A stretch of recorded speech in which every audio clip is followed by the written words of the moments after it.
Welcome to our latest private credit quarterly update. Kyle, we're receiving a lot more interest in private credit today. Can you distill for us what's going on in private credit right now, and perhaps also just level set once again exactly how PIMCO views private credit? Thanks, John. Great to be here. High level, how PIMCO approaches private credit is very much through the fixed income lens based on our DNA. We define the space very broadly, more of a multi-sector approach. So we're investing across the entire landscape of private credit. That includes private corporate lending, residential mortgage credit, commercial real estate lending, and specialty finance, things like consumer credit or aviation finance. What we're observing today in terms of big picture trends in the market is a really interesting divergence, if you will, in terms of the competitive landscape. On one end, you have private corporate lending that I would say is quite competitive now. And on the other hand, you have asset-based finance or specialty finance areas that are where the banks are still pulling back in a pretty material way.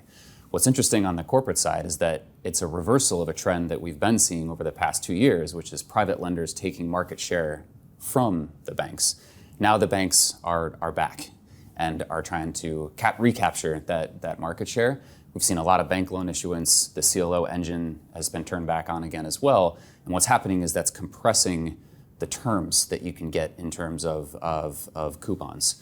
So that's where we're seeing the most competition today, and it is compressing yields somewhat. The good news is from a risk perspective, because of the high cost of debt, we're not seeing a lot of corporate borrowers looking to lever up balance sheets significantly. So from a risk perspective though, new origination is still quite attractive, although again, there's more competition on pricing in our view. On the asset-based lending side, again, it's the complete opposite.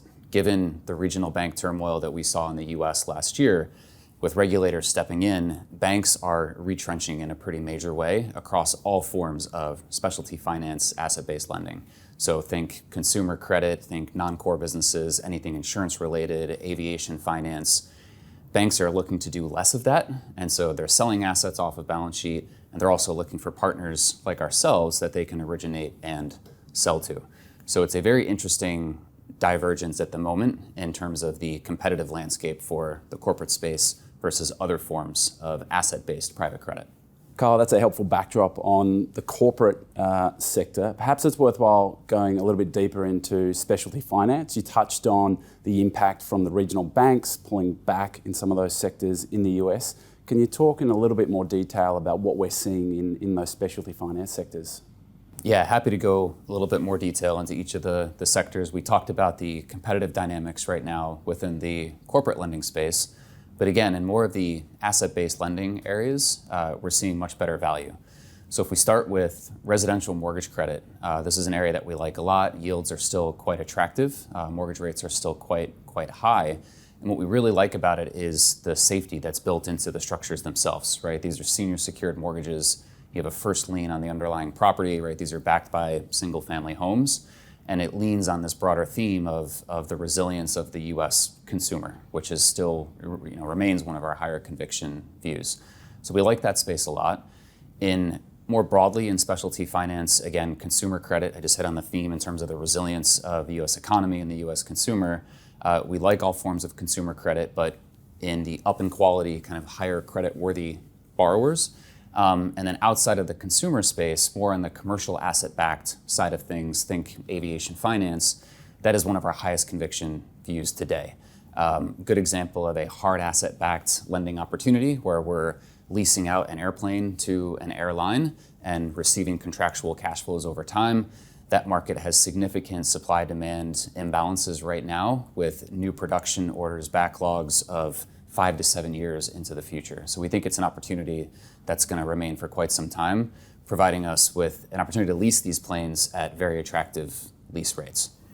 Outside of kind of the residential and consumer space, if we just touch on commercial real estate very, very quickly, there we're seeing still a lot of dispersion across property types. So we're quite cautious. We're picking our spots carefully. Obviously, a lot of headlines on office and the challenges with work from home. But in more of the digital economy sectors, so think things like logistics or industrial or data centers, we're finding significant opportunities there.